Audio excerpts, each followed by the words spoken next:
বুলি ক'ম মানে দুখিত বুলি ক'ম কাৰণ কিয় যে অসমখনত যে ইমানখিনি চাইল্ড লেবাৰ আছে আজি 2023 আমাৰ মোৰ দেন 425 ৰেস্কিউজ হৈছে মানে শিশু শ্ৰমিকসকলৰ আৰু বৰঞ্চ যোৱা মাহটোতেই 300 ৰেস্কিউ আমি মানে কৰিবলৈ আমি মানে পাৰিছোঁ কিন্তু এই ৰেস্কিউখিনি কৰিলেই যে এটা শিশু শ্ৰমিক মুক্ত আমি এখন মানে ষ্টেট বা সমাজ পাম সেনেকুৱা কোনো কথা নাই সেইকাৰণে আজি আমি এইটো ষ্টেক হোল্ডাৰ্ছ ষ্টেট লেভেল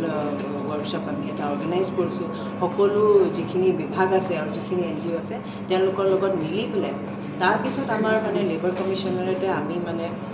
যোৱা চিন্তন শিবিৰৰ সময়তে আমি মানে এটা আমাৰ প্ৰকল্প আছিল মাননীয় মুখ্যমন্ত্ৰী ডাঙৰীয়াৰ আগত আমাৰ সংকল্প আছিলে যে 2026লৈকে আমাৰ গোটেই অসমখন মানে শিশু শ্ৰমিক মুক্ত এখন সমাজ আমি গঢ়ি তুলিম বুলি আৰু এতিয়া আমাৰ 2023 আমাৰ পাইলট প্ৰজেক্ট হিচাপে কামৰূপ মহানগৰখন আমাৰ মানে চাইল্ড লেবাৰ ফ্ৰী জ'ন হিচাপে ডিক্লেয়াৰ কৰাৰ এটা প্ৰচেষ্টা তাৰে কাৰণে আমি সকলো ষ্টেক হোল্ডাৰ্ছৰ লগত মিলি আমি এতিয়া লেবাৰ কমিশ্যনাৰেটে বিৰাট সোনকালে দুমাহৰ ভিতৰত আমি এটা একশ্যন প্লেন তৈয়াৰ কৰি ল'ম আৰু এই একশ্যন প্লেনৰ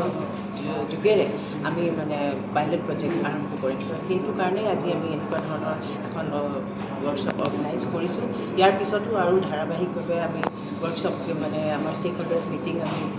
কৰি পেলাই আমি এটা একশ্যন প্লেন